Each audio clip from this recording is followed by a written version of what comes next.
sanarte. Izan ezazue pazientzia mesedez. Halaber, sakelako telefonoak itzaltzeko eskatzen dizuegu. Eskerrik asko. Buenas tardes. Teniendo en cuenta las instrucciones de las autoridades sanitarias, les recordamos que mientras se encuentren dentro de la biblioteca es obligatorio el uso de la mascarilla. Una vez finalice el evento, por favor, no se levanten de sus butacas hasta que se lo indique nuestro personal. Rogamos paciencia. Asimismo, les recordamos que apaguen sus teléfonos móviles. Muchas gracias. Ikusle agurgarriok, ikuskizuna berehala hasiko da. Gogoraratzen dizuegu, ez dagoela baimenduta argazkiak edo bideoak egitea, eta isilian jarri beharko dituzuela zuen sakeleko telefonoak. Mil esker. Distinguido público, el espectáculo dará comienzo en breves momentos. Le recordamos que no está permitido realizar fotografías ni vídeos del acto y que deberán poner en silencio sus teléfonos móviles. Muchas gracias.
Hoy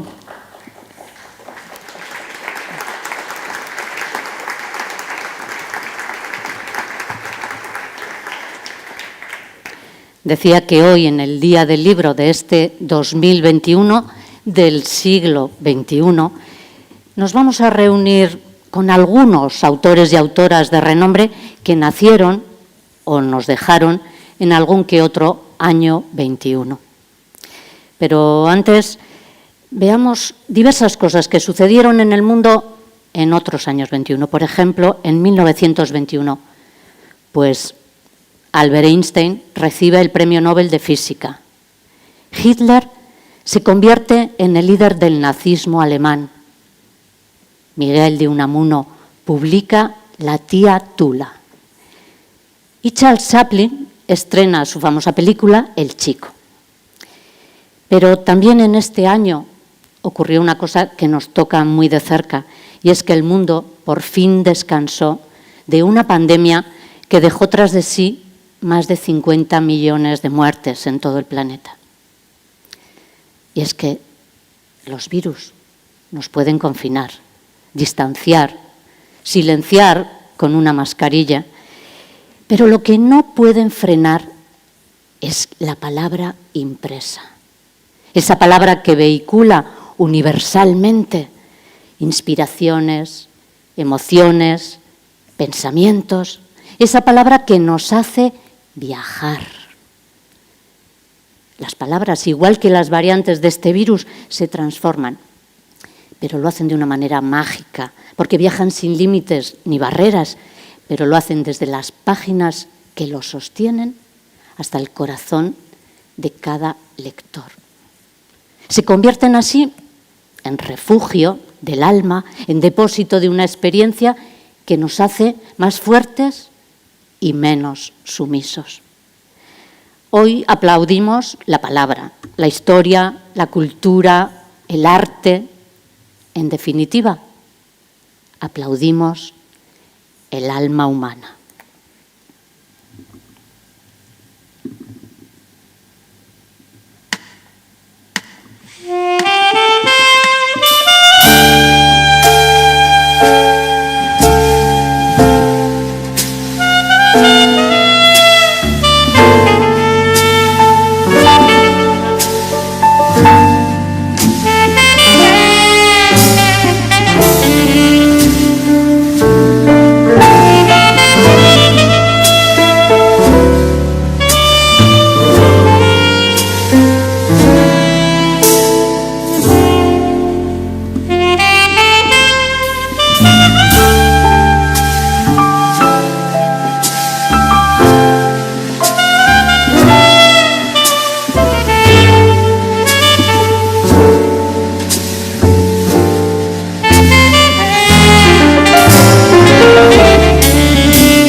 Cuando se habla de Charles Baudelaire, inmediatamente se le identifica y clasifica con su etiqueta de poeta maldito y con su poemario Las flores del mal. Pero lo cierto es que mantuvo una absoluta coherencia entre su poesía y su manera de beberse la vida y de apurar la bohemia hasta el límite. Ciertamente fue el poeta maldito por excelencia, y sus excesos están presentes en sus obras y en los siguientes pensamientos que les voy a leer a continuación.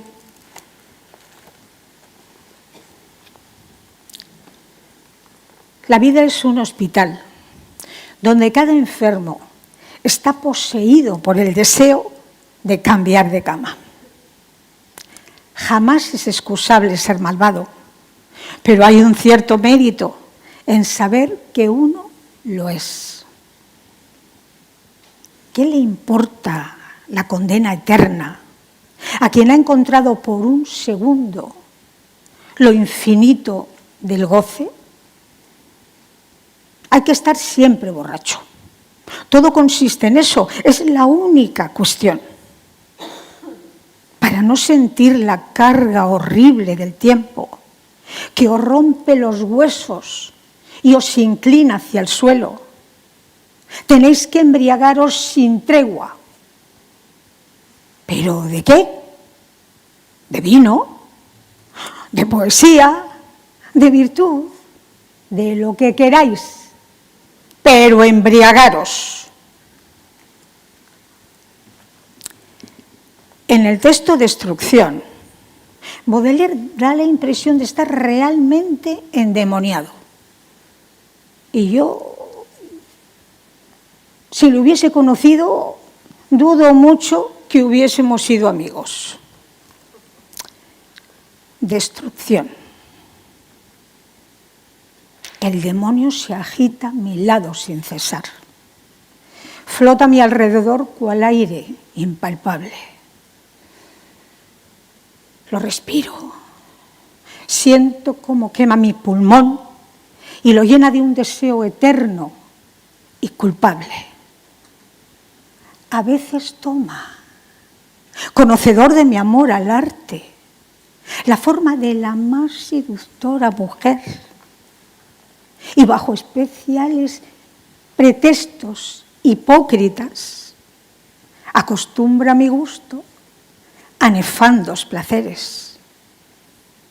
Así me conduce, lejos de la mirada de Dios, jadeante y destrozado de fatiga, al centro de las llanuras del hastío, profundas y desiertas, y lanza mis ojos llenos de confusión, sucias vestiduras, heridas abiertas y el aderezo sangrante de la destrucción.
Elena Quiroga, nacida en 1921, fue la segunda mujer en entrar en la Real Academia Española, ocupando el sillón A.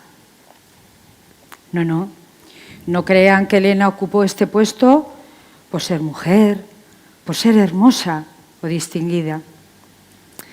Sencillamente lo ocupó por su obra literaria y por su sabiduría.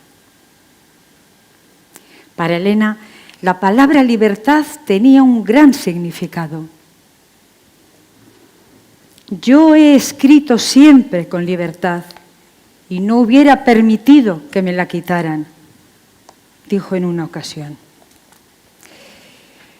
Me van a permitir que les cuente un chascarrillo en relación a esto de la libertad. Elena tenía un gran amigo llamado Camilo José Cela, que por aquel entonces trabajaba para esas cosas de la censura, ya me entienden.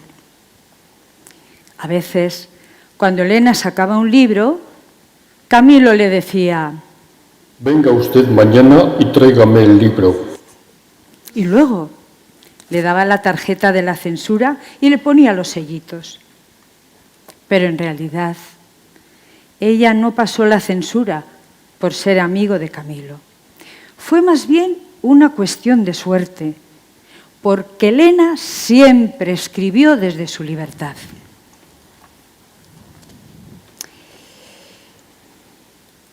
¿Les gustaría viajar al corazón de un pazo gallego y vivir esas relaciones amo-criado tan inamovibles en el tiempo? Lean su libro Viento del Norte, donde lo popular y la pasión se mecen por la fuerza grácil del intenso viento. Veamos un pasaje de esta obra. Servir a las demás era su goce. Servía a través de ellas su ansia de trabajar para ganar el cielo. A veces su alma cándida se maravillaba. Señor, ¿y cómo voy a gozar de la gloria con la vida tan regalada que llevo? Allí estaba Marcela. Dios puso en su camino aquella humana ternura para forzarla a desasirse más. La hermana Josefa aceptó tan dura prueba postrada a los pies de la imagen del crucificado. Y creció ante los ojos del Señor, porque solo éste supo lo que su ingenuo corazón se desgarraba mientras se dedicaba a los más vulgares menesteres. Con la sabiduría de la bondad, la hermana comprendió que debía seguir siendo tierna con Marcela, que la rapaza la necesitaba.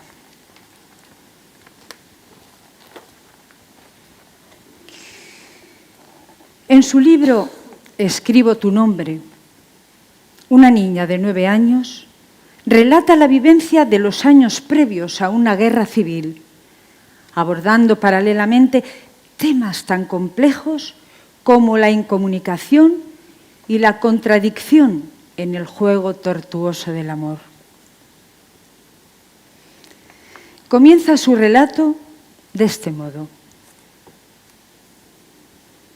Algún día escribí libertad. Mucho más tarde. No aquel invierno primero del colegio, ni el siguiente. Escribíamos en los cristales, sobre el cuajado del frío o el vaho de la lluvia, o nuestro aliento. Echábamos el aliento y escribíamos encima con el índice, abriendo aquel camino sinuoso y fuerte que formaban las letras. Escribíamos también en los bordes de las hojas de los libros de texto durante el estudio, pero sobre todo durante la clase. Mientras la monja explicaba la lección, garabateábamos ya sin mirar, acertando a tientas como acertábamos a respirar. También nos deja frases como esta. Ver llover en la mar era un espectáculo extraordinario. El agua en el agua, sin ruido alguno, punteando como agujas de agua la mar y disolviéndose, fundiéndose en ella. O también la intimidad. Había que defenderla de los otros. Había un pudor de tu soledad. Solo la compartías con los elegidos.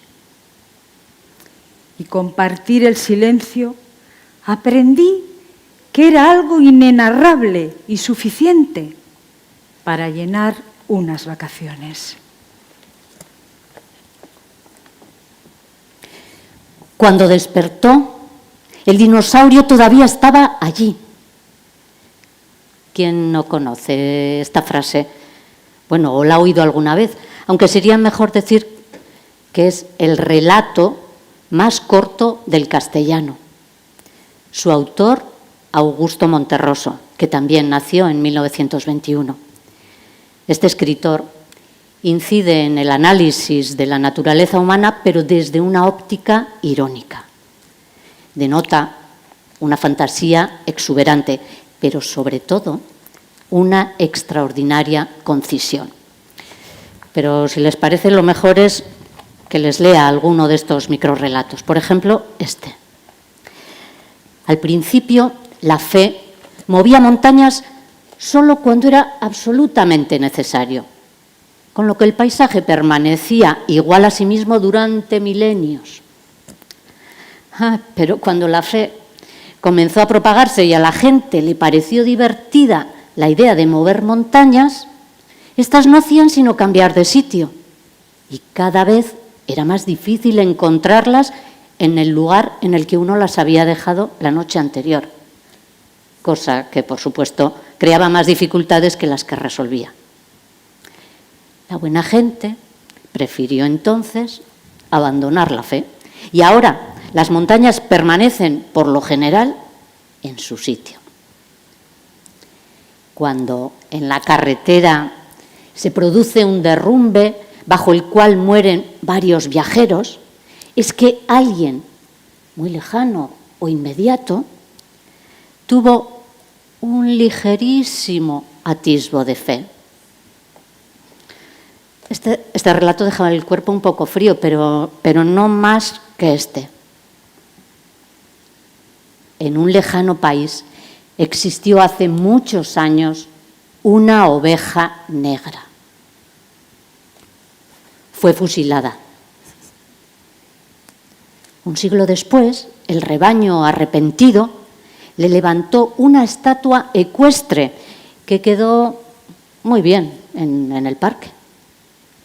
Así, en lo sucesivo, cada vez que aparecían ovejas negras, eran rápidamente pasadas por las armas, para que las futuras generaciones de ovejas comunes y corrientes pudieran ejercitarse también en la escultura. Si me permiten, les voy a contar lo que escribió Gabriel García Márquez a propósito de este texto. Él dijo: este relato hay que leerlo manos arriba. Su peligrosidad se funda en la sabiduría solapada y la belleza mortífera de la falta de seriedad.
Mira, hija mía, si te dicen alguna vez que hay cosas que los hombres pueden hacer y las mujeres no, di que es mentira, porque no puede haber dos morales para dos sexos. Esto se lo dijo a Emilia Pardo Bazán, su padre. La escritora siempre quiso entrar en la Real Academia y cuando quedó una plaza libre, ella postuló para ocuparla. Pero allí estaba Juan Valera para impedírselo, argumentando que las mujeres, debido a sus embarazos, tenían serios problemas para desarrollar su trabajo adecuadamente. Y hay que tener en cuenta que Emilia tenía entonces 40 años y su hijo menor 11. Poco tiempo después, en una recepción en la academia, habiendo muchas mujeres de pie debido al exceso de público, Juan Valera les dijo: hay muchos académicos que no han venido y sus sillones están vacíos. Pueden ustedes ocuparlos. A lo que Emilia, indignada, le contestó: muchas gracias, don Juan. Ya nos sentaremos en ellos las mujeres algún día, pero por derecho propio. Y ahora les voy a contar un secreto. ¿Sabían que Emilia Pardo Bazán y Benito Pérez Galdós mantuvieron un tórrido y libre romance simultaneado por ambas partes con otras relaciones? ¿Se imaginan el juego que daría hoy día esta relación de las letras hispanas a Telecinco? En el largo epistolario que mantuvieron los dos amantes, Emilia le dice a Benito cosas como estas: en cuanto yo te coja, no quedará rastro del gran hombre. En prueba te abrazo fuerte. A ver si de una vez te deshago y te reduzco a polvo. O este otro: Pánfilo de mi corazón, rabio también por echarte la vista encima. Y los brazos y el cuerpote todo. Te aplastaré. Después hablaremos dulcemente de literatura, de la academia, de tonterías. Pero antes te morderé un carrillito. ¡Ay, por Dios! ¿Pero quién demonios ha escrito este guión? ¡Lucifer!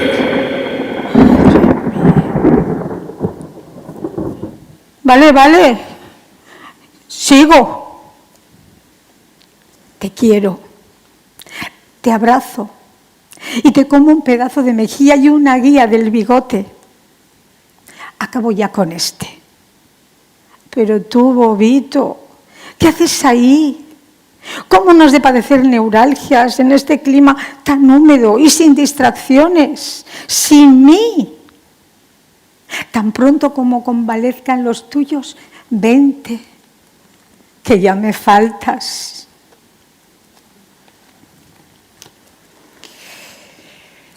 ¿Cuántos de ustedes han oído o pronunciado alguna vez aquello de las desgracias nunca vienen solas? Pues miren, precisamente esto fue lo que vino a mi cabeza al leer la biografía de John Keats, el gran poeta inglés del romanticismo. A cuento de las desgracias les diré que en su corta vida tan solo vivió 25 años. Le dio tiempo a ver morir primero a su padre, luego a su madre y a su hermano Tom de tuberculosis, a quien cuidó hasta el último día. Y él mismo moriría unos años después de la misma enfermedad. Cuando murió su hermano Tom, estaba tan abatido que un amigo le propuso llevárselo a vivir con él. Y allí se enamoró perdidamente de una vecina, Fanny Brownie, que le sirvió como musa en su periodo más creativo. Pero Keats, hablando de desgracias, mantuvo una situación económica tan precaria que nunca pudo permitirse casarse con ella, a pesar de estar prometidos y locamente enamorados. Bueno, esto último es de mi cosecha, me lo imagino yo. ¿Les gustan los misterios? Espero que sí, porque el poema que vamos a escuchar posee una gran dosis de misterio. Unos dicen que Keats lo escribió sumido en la gran depresión que padeció al morir su hermano Tom. Otros afirman que la dama es la personificación de su amada Fanny. Otras personas aseguran que en su mente romántica y calenturienta fue la que dio forma a una mujer fatal o a una hada malévola. El caso es que todo ello forma parte de un misterio que cada persona deberá resolver a su manera.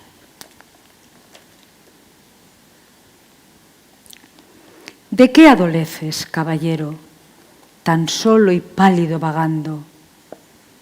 Del lago el junco se ha secado y no cantan los pájaros. ¿De qué adoleces, caballero, desmejorado y miserable? La ardilla ha llenado su granero, se ha dado la cosecha.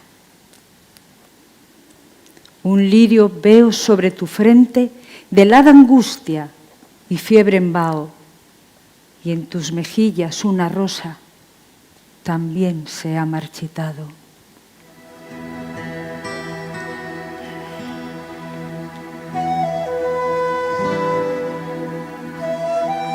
Traté a una dama en la pradera, hermosa y bella, una hada niña, de pelo largo y pies ligeros, salvaje la mirada. Tejí guirnaldas en su frente, pulsera y cinto perfumados, y me miró cual si me amara, gimiendo dulcemente. En mi corcel la hube sentado, y en todo el día no vi más nada, pues de soslayo ella entonó una canción de hadas. Halló por mí raíces dulces y miel silvestre y maná fresco, y en una extraña lengua dijo: en verdad que te amo. Y me llevó a su cueva de elfos. Cayó en lamentos y sollozos, y yo cerré sus fieros ojos con abundantes besos, y me arrulló hasta que dormí. Y ahí soñé lo más horrible que haya soñado alguna vez en esta fría ladera. Vi reyes pálidos, princesas, guerreros, todos cadavéricos gemían. La bella dama sin piedad te tiene preso. Hambrientos labios en las sombras me dieron su hórrida advertencia. Y desperté. Me encontré aquí, en esta fría ladera. He ahí el por qué aquí permanezco, tan solo y pálido vagando, si bien del lago el junco se ha secado y no cantan los pájaros.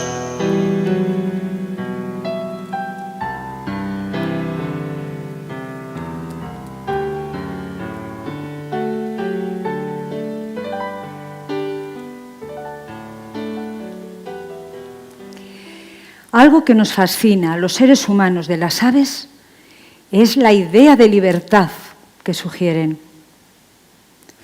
En su poema La paloma, Keats describe su relación con una paloma a la que mantenía a su lado mediante un hilo de seda. El poeta creía estar lleno de buenas intenciones. Sin embargo, las buenas intenciones a menudo no son suficientes. una paloma tuve muy dulce, pero un día se murió. Y he pensado que murió de tristeza. Oh, ¿qué le apenaría? Sus pies ataba un hilo de seda y con mis dedos lo entrelacé yo mismo. ¿Por qué morías tú de pies lindos y rojos? ¿Por qué dejarme solo, pájaro tan dulce? ¿Por qué? Dime. Muy solito vivías en el árbol del bosque. ¿Por qué, gracioso pájaro, no viviste conmigo? Te besaba a menudo, te di guisantes dulces. ¿Por qué no vivirías como en el árbol verde?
$5.000 pesetas del año 44 eran una suma importante. Pues esa fue la cantidad que se llevó Carmen Laforet a sus 23 añitos por ganar el prestigioso premio literario Nadal en su primera edición. Recordemos que Carmen es otra de las que nació también en 1921. Pero, ¿quieren saber algo más? Pues verán, este premio lo ganó por nada. Fuera bromas. Nada era el título de la obra con el que ella se llevó el galardón. Y es que hasta entonces nadie había hecho una radiografía tan exacta de esos años medio vacíos, angustiados, extrañísimos de la guerra. De ella se ha destacado siempre que el silencio fue el culmen de su carrera, pero poca gente sabe que una enfermedad degenerativa le afectó la memoria y la dejó sin habla en los últimos años de su vida.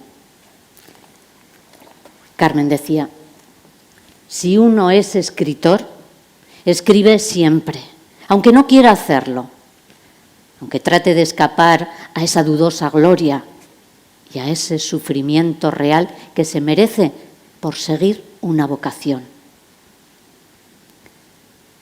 Les voy a leer algunas frases entresacadas de sus libros más relevantes.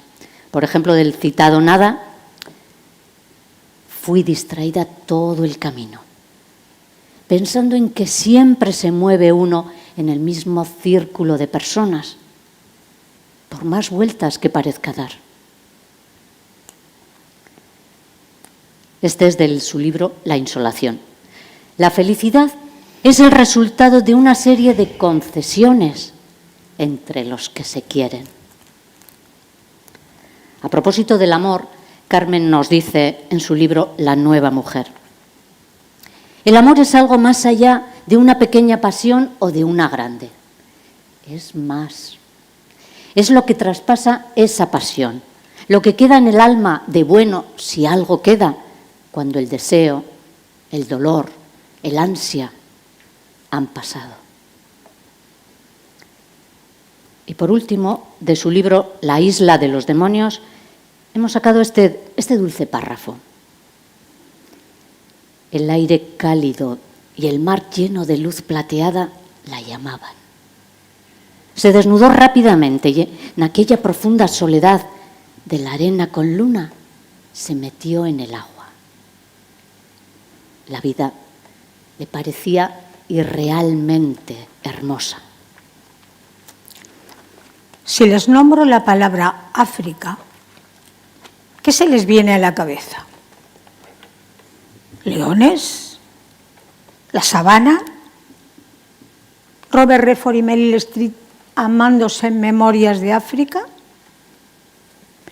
Espero que a partir de esta tarde, cuando oigan la palabra África, venga a sus mentes también el nombre de Gabriel Okara. Gabriel Okara también nació en 1921 y fue el primer poeta modernista. Se puede decir que con él comenzó la literatura nigeriana y la poesía africana. Él tenía una manera de escribir aventurera, buscaba siempre nuevos caminos para plasmar el folclore y las tradiciones de las etnias nigerianas. ¿Cómo se les ha quedado el cuerpo? ¿Bien? Pues esperen a oír uno de sus poemas. Había una vez, hijo, cuando las gentes reían de todo corazón,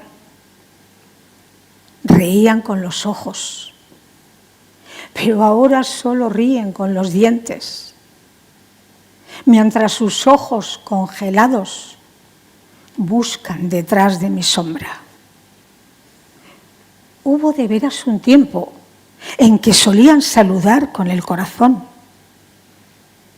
pero ya eso es pasado, hijo. Ahora me dan sin corazón la mano derecha, mientras con la izquierda me registran los bolsillos vacíos.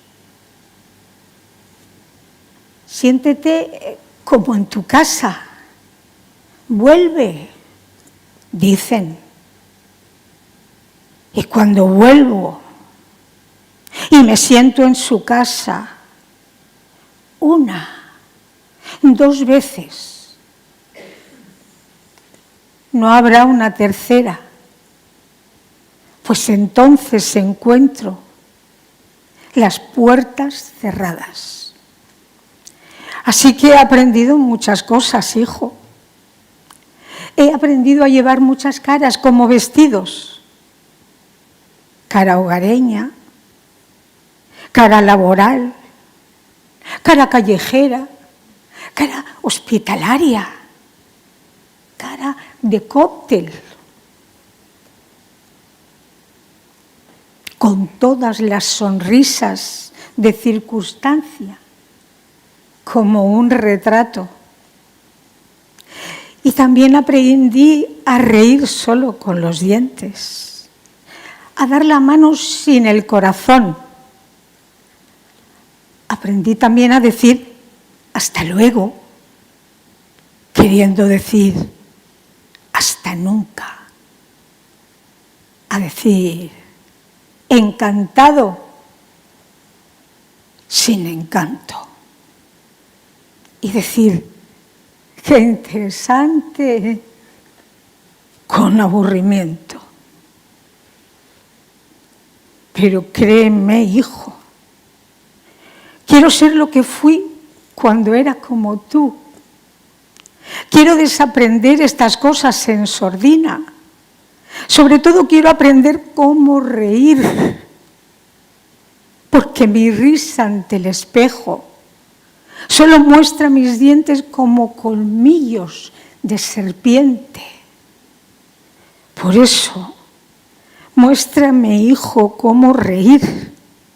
Enséñame cómo yo solía reír y sonreír cuando era como tú.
Pues todas estas personas nos dejaron su legado más preciado, la palabra y los libros.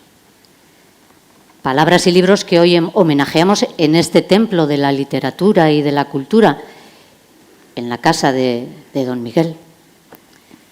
Y él también nos dejó un pequeño poema que nos invita a festejar este día, pero de la mejor manera posible.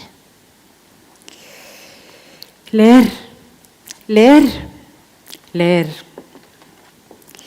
Vivir la vida que otros soñaron. Leer, leer, leer. El alma olvida las cosas que pasaron. Se quedan las que quedan. Las ficciones, las flores de la pluma, las olas, las humanas creaciones, el pozo de la espuma. Leer, leer, leer. Seré lectura mañana también yo. Seré mi creador, mi criatura. Seré lo que pasó.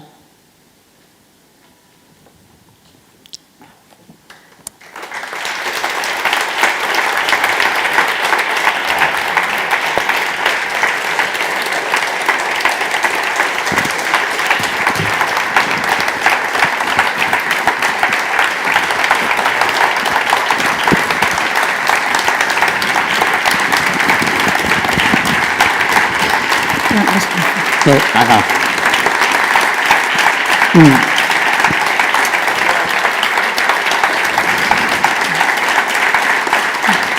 Ellos también.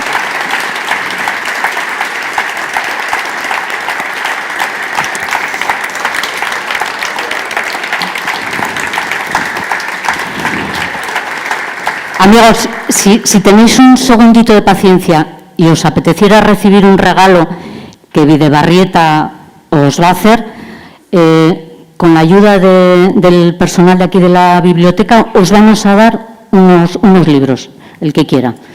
Ellos os van a ir indicando cómo acercaros y nosotros os lo damos, ¿vale? Un segundín de paciencia. Tú, Ana, coges y con Mauro. Yo voy allí.